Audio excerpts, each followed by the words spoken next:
पाहताय प्रहार टीव्ही, सत्यमेव व्रतम। सरसंघचालक मोहन भागवत यांनी आज 8 फेब्रुवारी 2026 रोजी मुंबईत आयोजित नया क्षितिज या विशेष व्याख्यानमालेत 3 अपत्यांच्या विषयांवर भाष्य केले। राष्ट्रीय स्वयंसेवक संघाच्या शताब्दी वर्षानिमित्त मुंबईतील नेहरू सेंटर इथं आयोजित या कार्यक्रमात त्यांनी लोकसंख्या संतुलनाबाबत महत्त्वाचे मुद्दे मांडले आहेत। भागवत यांनी सांगितले की शास्त्रानुसार आणि आधुनिक वैद्यकीय दृष्टिकोनातूनही योग्य वयात लग्न करून किमान 3 मुलं असणं हे आईवडील आणि मुलांच्या आरोग्यासाठी चांगलं असतं।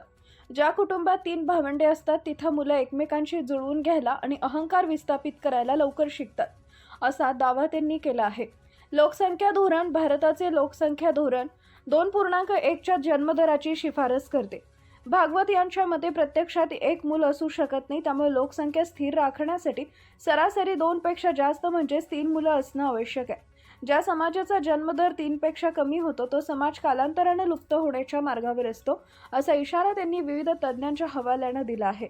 त्यांनी हे देखील स्पष्ट केलंय की लोकसंख्या ही केवळ संपत्ती नसून योग्य नियोजन नसेल तर तो ओझंही ठरू शकतो। त्यामुळे 3 पेक्षा जास्त मुलं असू नयेत, जेणेकरून त्यांचं पालनपोषण योग्य पद्धतीने होईल। या 2 दिवसीय कार्यक्रमात त्यांनी प्रामुख्याने लोकसंख्या संतुलन आणि सामाजिक जबाबदारीवर भर दिला आहे। मुंबईतील राष्ट्रीय स्वयंसेवक संघाच्या 100व्या वर्धापन दिनानिमित्त आयोजित कार्यक्रमात बोलताना संघप्रमुख मोहन भागवत म्हणाले की सरसंघचालक होण्यासाठी ब्राह्मण असणं ही एकमेव पात्रता नाहीये। त्यांनी स्पष्ट केले की क्षत्रिय, वैश्य, शूद्र किंवा अनुसूचित जाती जमातींसह कोणताही हिंदू सरसंघचालक होऊ शकतो। राष्ट्रीय स्वयंसेवक संघाच्या शताब्दी समारंभाच्या कार्यक्रमात उपस्थित असलेल्या लोकांशी संवाद साधताना ते प्रश्नांची उत्तरे देत होते।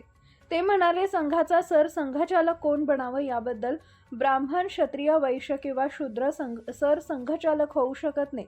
फक्त एक हिंदूच तो बनू शकतो। अनुसूचित जाती जमातीचा व्यक्ती देखील सरसंघचालक होऊ शकतो आणि जो कोणी इतर काहीही आहे तो बनू शकतो।